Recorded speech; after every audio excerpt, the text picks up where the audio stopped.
ಬೆಳ್ಳುಳ್ಳಿ, ಮೆಣಸಿನಕಾಯಿ, ಟೊಮ್ಯಾಟೊ, ಈರುಳ್ಳಿ, ಕರಿಬೇವು, ಪಾಲಕ್. ಈರುಳ್ಳಿ, ಟೊಮ್ಯಾಟೊ, ಮೆಣಸಿನಕಾಯಿ ಹುರ್ಕೋಬೇಕು. ಸ್ವಲ್ಪ ಆಯಿಲ್ ಆ್ಯಡ್ ಮಾಡಬೇಕು. ಸ್ವಲ್ಪ ಬೆಳ್ಳುಳ್ಳಿ ಹುರ್ಕೋಬೇಕು. ಇದರಲ್ಲೇ ಪನ್ನೀರನ್ನು ಹುರ್ಕೋಬೇಕು.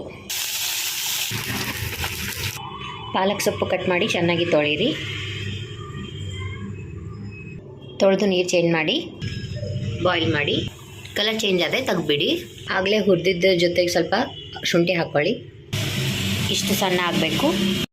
ಈ ಥರ ಸಣ್ಣ ಮಾಡ್ಕೊಳ್ಳಿ. ಈಗ ಒಗ್ಗರಣೆ ಕೊಡೋಕ್ಕೆ ಆಯಿಲ್ ಹಾಕ್ಕೊಳ್ಳಿ. ಜೀರಿಗೆ, ಸಾಸಿವೆ, ಆನಿಯನ್ ಹಾಕ್ಕೋಬೇಕು.